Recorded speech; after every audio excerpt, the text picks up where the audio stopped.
Hi అండి అందరికీ. ఈరోజు మన రెసిపీ ఎగ్ క్యాప్సికమ్ కర్రీ. చాలా టేస్టీ కర్రీ. ఇది చపాతీలోకి, రైస్‌లోకి దేంట్లోకైనా ట్రై చేయొచ్చు. దీనికి కావాల్సిన పదార్థాలు ఏంటో చూస్తాం. 1.5 స్పూన్ అంత శనక్కాయ పప్పులు, కొంచెం అంత కొబ్బరి, ఒక 2 స్పూన్స్ ధనియాలు, కొంచెం చెక్క, లవంగం, 3 ఎండుమిర్చి, హాఫ్ స్పూన్ నువ్వులు, కొంచెం అంత చింతపండు తీసి పక్కన పెట్టుకోవాలి. దీనికి సరిపడా కారం, ఉప్పు, పసుపు తీసుకోవాలి. ముందుగా ఎగ్స్‌ని బాయిల్ చేసి క్యాప్సికమ్‌ని కట్ చేసి పెట్టుకోవాలి. దీనికి సరిపడా 2 టమోటో, ఒక ఆనియన్‌ని కూడా కట్ చేసి పెట్టుకోవాలి. ముందుగా ప్యాన్‌లో డ్రై రోస్ట్ చేసుకోవాలండి. ముందుగా శనక్కాయ పప్పుల్ని కొంచెం రోస్ట్ చేసిన తర్వాత కొబ్బరి యాడ్ చేయాలి.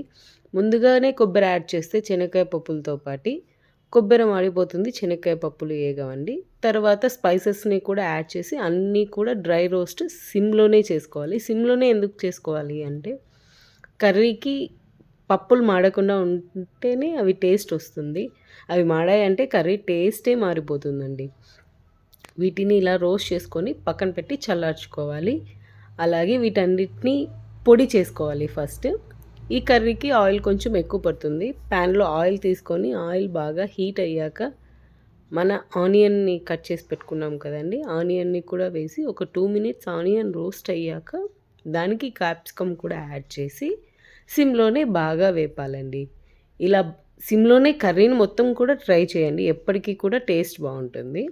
మనం తీసి పెట్టుకున్న మసాలాలకి కొంచెం అల్లం వెల్లుల్లి పేస్ట్‌ని కూడా యాడ్ చేసి అన్నిటి కలిపి స్మూత్ పేస్ట్ చేసుకోవాలి. అలాగే దీనికి కొంచెం అంత గరం మసాలా కూడా యాడ్ చేయండి. వీటన్నిటిని కూడా స్మూత్ పేస్ట్ చేసి క్యాప్సికమ్ కొంచెం మగ్గిన తర్వాత మనం స్మూత్ పేస్ట్ చేసుకున్న మసాలాని కూడా వేసి ఆ నూనె బాగా పైకి తేలేంత వరకు రోస్ట్ చేయండి. ఆ మసాలా కొంచెం వేగిన తర్వాత దీనికి టమోటోని కూడా యాడ్ చేసి మూత పెట్టి ఈ ప్రాసెస్ అంతటిని కూడా సిమ్‌లో చేయాలండి. ఎందుకంటే ఆల్రెడీ మనం స్పైసెస్ అన్నిటిని కూడా రోస్ట్ చేసాం కాబట్టి మళ్ళీ హై మంటలో పెట్టి రోస్ట్ చేస్తే అది చేదుగా అయిపోతుంది. టేస్ట్ ఉండదండి కర్రీ.